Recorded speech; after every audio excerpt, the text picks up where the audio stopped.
Welcome and welcome back to my YouTube channel. My name is Himanshi Tanwa.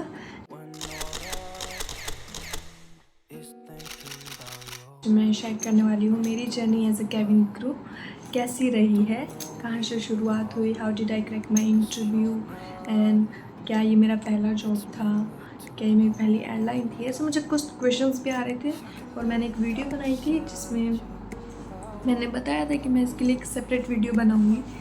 सो आज मैं ये video बना रही हूँ एंड शायद ये वीडियो लंबी हो सकती है, तो I will make it in 2 parts. Let's start कि मैंने कैबिन क्रू बनने का कब और क्यों सोचा। मुझे एक्चुअली पता भी नहीं था कि कैबिन क्रू जैसा कुछ जॉब होता भी है, क्योंकि मैं डॉक्टर्स और आर्मी के बैकग्राउंड से हूँ। हालांकि मैं उनमें से कुछ नहीं चूज़ करने वाली थी, मैं इंटीरियर डिज़ाइन या फैशन डिज़ाइनर चूज़ करने वाली थी। सो मुझे ये नहीं पता था कि कैबिन क्रू नाम का भी कुछ जॉब होता है। तो मुझे मेरी कुछ क्लासमेट्स को ना पनिशमेंट मिली थी। I was in 11th standard.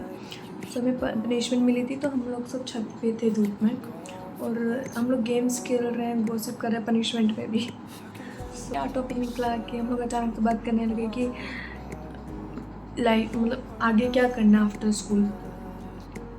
तो एक लड़की थी, उसका नाम पूजा था। हाय पूजा। सो पूजा ने बोला था कि मुझे एरोस्टेस बनना है। तो मुझे लगा ओ ऐसा भी कुछ होता है। लाइक ऑब्वियसली मुझे पता था कि एरोस्टेस नाम की कोई चीज़ होती है, नाम का कोई प्रोफेशन होता है, बट ऐसा नहीं पता था कि एक्चुअली कर सकते हैं। ऐसा किसी ने ऐसा बोला नहीं था, तो ऐसा कुछ दिमाग में आया नहीं था। तो उसने जब बोला मुझे एरोस्टेस बनना, बोला ओके। सो ये सब हुआ। देन बस वो मेरे दिमाग में था। तो देन 11 उसके बाद कोविड आ गया। सो 11th और 12th मेरी कोविड में हुई। आई मीन कोविड में बेसिकली मैं घर पे ही रही और हमें ऐसे ही पास कर दिया गया। सो मैंने जब ये कोविड चल रहा था देन हाँ मूवी आई थी। आई डोंट नो मुझे यूनिवर्स साइन दे रहा था या क्या था। बैक टू बैक मूवी आ रही थी, निर्जा और बद्रीनाथ की दुल्हनिया, और फ्रैंकफिन के एडवर्टीजमेंट्स आ रहे थे आलिया भट्ट के उस टाइम पे। सो तब मुझे क्लिक हुआ कि ओ पूजा को एरोस्टेस बनना था। एंड पूजा और मैं हमारे स्कूल की, I was not flexing but मैं मेरे स्कूल की बहुत ही पॉपुलर लड़की थी, ठीक है। एंड मेरे अलावा मुझे कोई ऐसी लड़की जो लाइक पसंद थी, लाइक आई वाज लाइक कि हाँ ये लड़की classy and nice friendly girl. So वो मुझे पूजा लगती थी। सो मैं उससे इंस्पायर हुई, पता नहीं क्या हुआ, मैंने बोल दिया कोविड में वैसे भी नहीं, बस मैंने सोचा कि चलो कोविड में फ्रैंकफिन कर लेती हूँ। सो मैंने फ्रैंकफिन से मेरी जर्नी स्टार्ट की थी। चलो ये भी एक प्रोफेशन है, मुझे तब पता चला पूजा के थ्रू में हुआ कि हाँ यार मैं तो कर सकती हूँ। मैंने तब फ्रैंकफिन ज्वाइन किया। देन फ्रैंकफिन करते टाइम मुझे एक्चुअली इस प्रोफेशन में मज़ा आने लगा है। एक्चुअली मुझे मतलब बहुत सारी चीज़ें जानने को मिली थी, इसमें क्या क्या होता है, क्या अच्छी लगता है, ये लाइफस्टाइल के बारे में एवरीथिंग। सो मुझे एक्चुअली पसंद आने लगा था ये लाइफस्टाइल ऐसे। सो मैंने डिसाइड किया था कि मुझे कैबिन क्रू बनना, और ऐसे मैं इसके अंदर आई थी। क्या ये मेरा पहला जॉब था तो लाइक जिस एयरलाइन में। So yes it was my first job, but I was in different airline. I was in go first airline before ये सब। जब मैंने फ्रैंकफिन ज्वाइन किया, मैंने फ्रैंकफिन के थ्रू इंटरव्यू आए थे। सो 2 इंटरव्यू आए थे, एक आया था गो फर्स्ट एयरलाइन के लिए और एक आया था इंडिगो के लिए। सो गो फर्स्ट का पहले था, गो फर्स्ट का बॉम्बे था और इंडिगो का दिल्ली में इंटरव्यू था। सो मैंने बोला ठीक है, I go for the Go First का इंटरव्यू। अगर उसमें हो गया देन इट्स फाइन, अदरवाइज वो एक्सपीरियंस लेके आई गो इन इंडिगो में। इंडिगो में ट्राई करूँगी, इतना ही सोचा था। ऐसा कुछ सोचा नहीं था कि मैं सिलेक्ट हो ही जाऊँगी या कुछ। मुझे बस इतना था दिमाग में कि अगर नहीं भी हुई तो I will have some experience कि मैं क्यों रिजेक्ट हुई हूँ। वो जाके इंडिगो में यूज़ करके ट्राई कि मैं इंडिगो में सिलेक्ट हो जाऊँ। बस इतना ही था दिमाग में। मैं मैंने घर पे आके पापा को बताया कि पापा ऐसे ऐसे गो फर्स्ट का इंटरव्यू आ रहा है, should I go? My parents are really supportive. Like अगर मैं लाइफ में कुछ भी कर रही हूँ ना, सो सारा श्रेय उसका मेरे पेरेंट्स को जाता है, ठीक है। सो ऑब्वियसली मेरे पापा ने लाइक एक झटके में बोला हाँ चलेंगे, कर देना इंटरव्यू। मैं और पापा जिस दिन इंटरव्यू था उसके एक दिन पहले शाम को हम अहमदाबाद से मुंबई चले गए। हमने वहीं फ्रैंकफर्ट जहाँ इंटरव्यू होने वाला था उसी के पास में होटल ले लिया था। सो रात को आके नेक्स्ट डे हम इंटरव्यू के लिए जाते हैं। तो पेरेंट्स का आना अलाउड नहीं था, सिर्फ कैंडिडेट्स आ सकते थे। मेरे पापा बिल्डिंग के नीचे ही खड़े रहे थे एंड मैं ऊपर चली गई। I was very scared. वहाँ पे काफ़ी लोग थे, क्लासरूम्स भरे हुए थे फ्रैंकफर्ट के सिर्फ उस इंटरव्यू के लिए। इट वॉज मोस्ट प्रोबेबली 300 लोग, 200-300 जितना था, ठीक है, crowd. Then first round was documentation and height and BA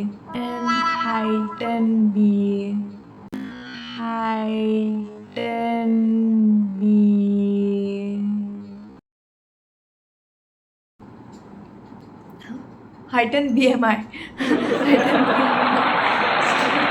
तो फर्स्ट राउंड में काफ़ी लोगों की हाइट मैच नहीं हुई, काफ़ी लोग ओवरवेट थे, तो इस वजह से काफ़ी लोगों को निकाला बट ज़्यादा नहीं निकले। नेक्स्ट राउंड क्लियर हुआ, जैसे ही लिस्ट आई एंड मेरा नाम आया सिलेक्टिव लिस्ट में, I was like thank God. मेरी पूरे टाइम पे ना मेरी फिंगर ऐसे क्रॉस थी, ठीक है, और मैं जैसे तैसे राउंड क्लियर कर रही थी। हमें फ़ोन यूज़ करना अलाउड नहीं था, सो मैं मेरे पापा को बता भी नहीं पा रही थी कि हो गया। तो जैसे थोड़ा बहुत इधर उधर हो रहा था, मैं मेरा फ़ोन हल्का सा निकाल के पापा को मैसेज कर रही हूँ कि first round clear, going for second, ऐसे करके पापा को मैसेज करके अपडेट करती जा रही। बिकॉज आई नो वो बिल्डिंग के नीचे बैठे हैं, और टेंशन में होंगे। उन्होंने भी सुबह से कुछ नहीं खाया पिया, मैंने भी सुबह से कुछ नहीं खाया पिया। हम सुबह उठते सीधे इंटरव्यू के लिए आ गए, तो इन्हीं को टेंशन होंगे, तो थोड़ा बहुत ऐसा अपडेट देना वॉज इम्पोर्टेंट, ठीक है। So next then second round था एंड BMI राउंड का let me tell you one thing, एक ट्रिक भी है, टिप। ओके, मैं इस वीडियो में थोड़े थोड़े टिप्स भी बताती जाऊँगी कि क्या क्या चीज़ की जा सकती है अपने इंटरव्यू में to crack the interview basically. So do not skip the video. पता नहीं कब कौन सी टिप बता दूँगा, क्या पता कौन सी टिप आपके काम आ जाए। सो BMI round I was underweight, ठीक है। सो मेरे पापा ने मुझे बताया था कि जैसे ही वेट चेक के लिए जाए ना, 4 गिलास पानी पी लेना और फिर ही जाना, तो उससे समथिंग 1 kg 1.5 kg बढ़ जाता है वेट। सो मैंने 4 से 5 गिलास पानी पिया मुश्किल से and I went for BMI और मैं सिलेक्ट हो गई। सो अगर if you are under weight and you worried कि क्या करें, तो you can use this trick, ठीक है। 1-2 kg का फ़र्क आ जाता है। वो अलग बात है कि उसके बाद मैंने काफ़ी बार मैं वॉशरूम के लिए भागी। सेकेंड राउंड था मेरा, जिसमें आई थिंक 4 से 5 HR बैठे थे और मैं अकेली कैंडिडेट अंदर रही थी। सो मेरे उस टाइम पे भी फिंगर क्रॉस है, बट पता नहीं समहाउ ना मेरे फेस पे नहीं दिख रहा था कि मैं नर्वस हूँ, पता नहीं क्या था उस दिन। मैं थी कहीं ना कहीं कॉन्फिडेंट। तो जब वो 4 बैठे थे, तो पहला सवाल उन्होंने मुझसे यही पूछा, basic tell me something about you. Trick बताती हूँ मैं। वहाँ पे एक लड़की थी, वो भी फ्रेशर थी, मैं भी फ्रेशर थी, और उसका tell me something about you वो सो गुड, लाइक लंबा चौड़ा एकदम with some heavy English words, वो बहुत अच्छा था मतलब। बट द थिंग वॉज कि उसका ना रटा हुआ लग रहा था कि ये लिख कर रटा हुआ है। बट जब मेरा बारे है, मेरा बहुत ही सिंपल था, कुछ मैंने एक्स्ट्रा उसमें ऐड नहीं किया। मैंने मेरी फैमिली के बारे में बताया, हॉबी के बारे में बताया, where I am from and मेरी क्वालिफ़िकेशन, बस छोटी छोटी चीज़ें जो बेसिक चीज़ होती मैंने वही बताई, कुछ एक्स्ट्रा ऐड करके नहीं बताया। सो देन न्यू कि वो एकदम नेचुरल था, एकदम ऑर्गेनिक था। सो ये मेरा सजेशन है आप लोगों के लिए कि keep your introduction simple and organic. ऐसा कुछ ज़्यादा ऐड करने की ज़रूरत नहीं है, उनको पता चल जाता है। वो लोग हर इंटरव्यू पे 1000 लोगों से मिलते हैं इंटरव्यू में, उन्हें पता होता है कौन सा नेचुरल है और कौन सा रटा हुआ है। Keep it natural and organic, ठीक है। तो उन्होंने मुझसे नॉर्मल बेसिक मेरे इंट्रोडक्शन में से ही उन्होंने मुझसे क्वेश्चंस पूछने शुरू कर दिए। एंड ऑल्सो एक और ट्रिक कि मेरा जो इंट्रोडक्शन था उसमें मैंने थोड़ा बहुत फ़नी एलिमेंट डाल दिया था कि ताकि वो और नेचुरल और अच्छा इंटरेक्टिव लगे। मेरे नाम का मीनिंग, हिमांशी नाम का मीनिंग है beautiful and part of snow. So मैंने उनको बोला कि my name is Himanshi, meaning of my name is part of snow which is cool just like me, and another meaning of my name is beautiful again just like me. ऐसे कि मैंने उनको ऐसा थोड़ा फ़नी एलिमेंट में डाले तो they were laughing also, they were complimenting me also. So ऐसा कुछ फ़नी एलिमेंट डाल दो कि वो इंटरेक्टिव लगे, ठीक है।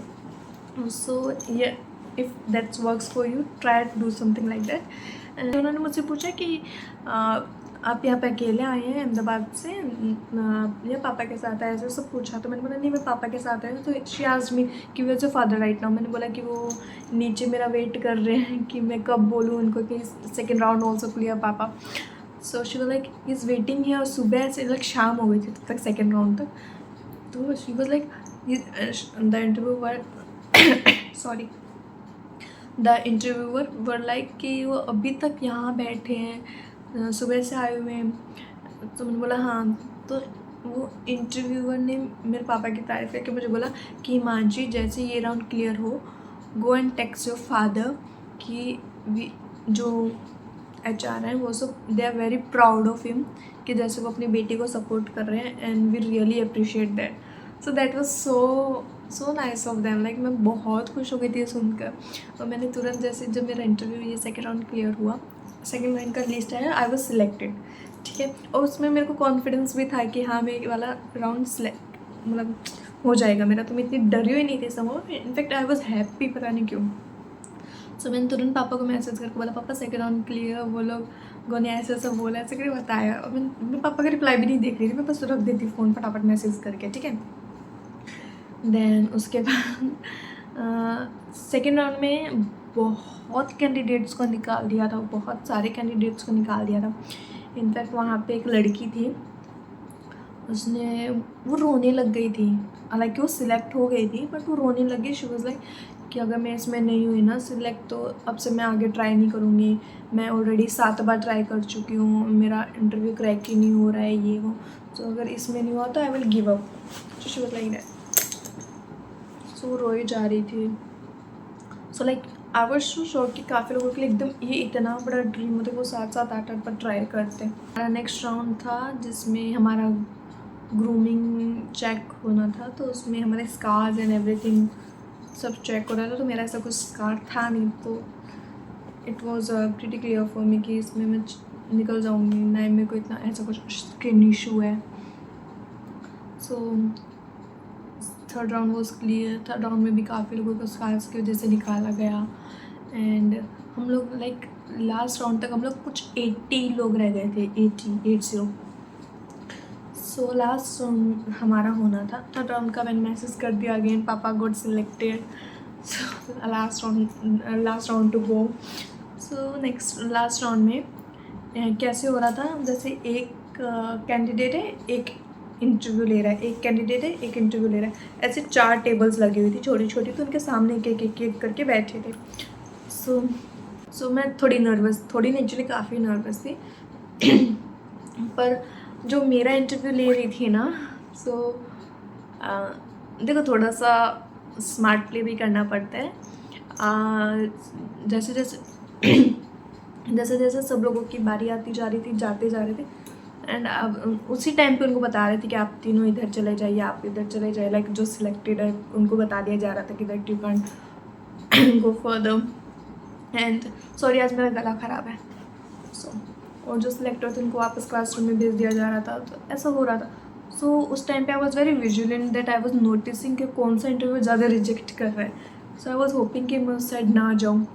बट मेरी किस्मत ऐसी कि मेरी किस्मत इतनी बुरी कि मैं उसी इंटरव्यूअर के पास जाने लगी। मतलब मेरा नंबर आ रहा था कि उसके पास ही जाना था। बट समहाउ ना जब मैं नोटिस किया ना कि ये एक लड़की मेरे पीछे पीछे आ रही है, तो मैंने ऐसे करके बोला आपने बुलाया, ऐसे करके मैं रुक गई उधर।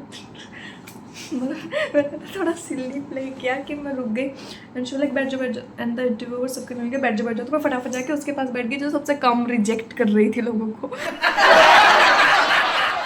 तो मतलब थोड़ा सा विजिलेंट होकर थोड़ा खुद का, अगर किस्मत नहीं चलती है तो दिमाग चलाना पड़ता है।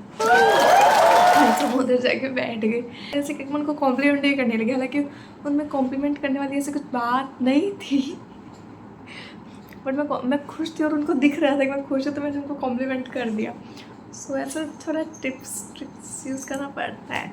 एंड मैंने उनको कॉम्प्लीमेंट किया, वो खुश भी हो गई थी और वो मतलब एकदम फिर हंस के इंटरव्यू ले रही थी। And she was really nice actually, she was very sweet, उनकी स्माइल थी अच्छी। ठीक है, चलो मुझसे क्वेश्चन पूछा उन्होंने कि what's your favourite destination. So मैंने बोला in India I really like Meghalaya, so I really want to visit Meghalaya.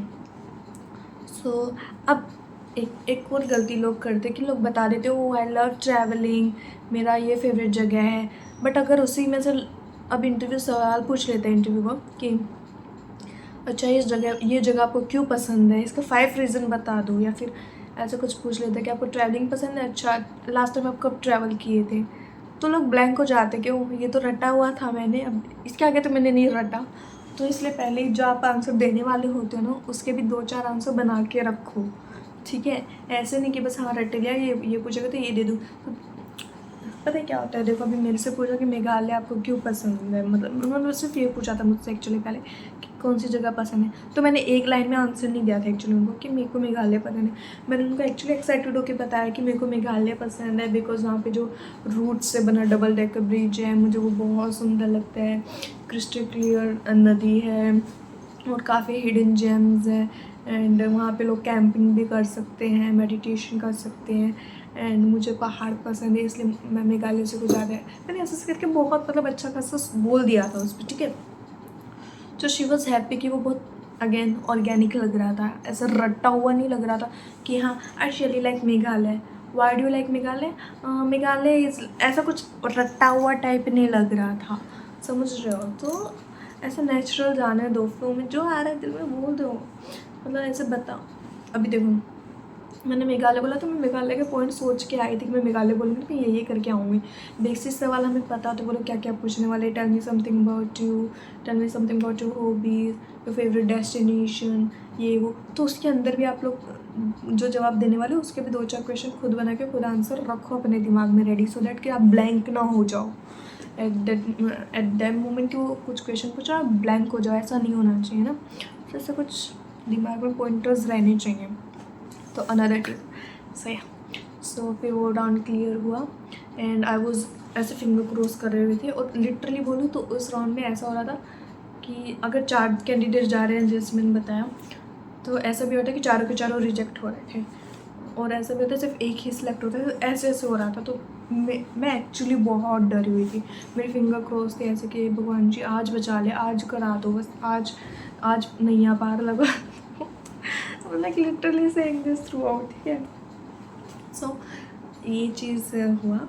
Then उन्होंने बोला हिमांशी, और अगेन वो उन्होंने बोला हिमांशी तनुआ, एंड मैं वेट कर रही हूँ कि आगे बोल बहन इधर जाऊँ या इधर जाऊँ, एंड शी स्टॉप, वो कुछ और करने लगी, किसी और से बात, एक कैंडिडेट आ गई थी तो उससे बात करने लगी, she was crying that candidate because she was not selected, तो उसको हैंडल करने लगी वो। एंड मेरी धक धक बढ़ती जा रही है कि बहन तेरा तो हो गया, मेरा भी सुन लेने दे, मैं कहाँ कौन सी साइड जाना, अगर रोने का हो तो दोनों साथ में रो लेंगे। मैं वेट कर रही हूँ बताओ क्या। सो लाइक फिर जैसे उनको हाँ Himanshi go in the classroom, please wait in the classroom, so like thank God. मैं इतनी खुश थी, मैं बता नहीं सकती, मैं इतनी खुश थी कि मेरा पहला इंटरव्यू क्रैक हो गया। It's a huge thing for me. ठीक है, जैसे ही हुआ आई वाज सो हैप्पी, लोग खुशी से रो रहे थे, कुछ लोग ना सिलेक्ट होने की वजह से रो रहे थे। मैं जैसे कि मैं पापा को टेक्स्ट करके पापा सिलेक्ट हो गई हूँ, सो पापा भी थोड़ा रिलैक्स हो सके, इसलिए फिर हमारा ये सब हुआ। देन उसके बाद हमारा डॉक्यूमेंटेशन हो रहा था, हमें पॉलिसी ये सब चीज़ें थोड़ा बता रहे थे कि कैसे कैसे टिकट्स आएंगे आपको मेडिकल्स करने हैं, ये वो सब, आपको डिमांड ड्राफ्ट प्रिपेयर करना है एंड दैट ऑल थिंग। तो अब जब ये हुआ, जैसे सब सिलेक्ट हुए, मुझे फॉर्म मैनुअल दिया, जो भी मैं लेके नीचे गई पापा को मिलने के लिए। मेरे पापा खड़े तुरंत मेरे को ऐसे जोर से हग किया। Everybody was watching us, everybody was watching us. Even the watchman जो सर थे वो बोलते कि आपके पापा ना पूरा टाइम मैम बिना कुछ खाए पिए ना ऐसे मतलब ऐसे ऐसे हाथ जोड़ के बस कुछ प्रे कर रहे थे कि बस आज मेरी बच्ची का हो जाए, आज मेरी बच्ची का हो जाए ना। सो आई कैन टेल यू मैं कैसा फील कर रही थी। आई कैन टेल यू मतलब नेक्स्ट लेवल की फीलिंग थी वो, कि हम लोग खुश ही थे, बट मैं इतना और खुश हो रही थी कि मैं पापा के मतलब I don't know, I can tell you यार, मैं बहुत खुश थी। मैं और ज़्यादा खुश थी कि मेरे पापा खुश थे, ठीक है।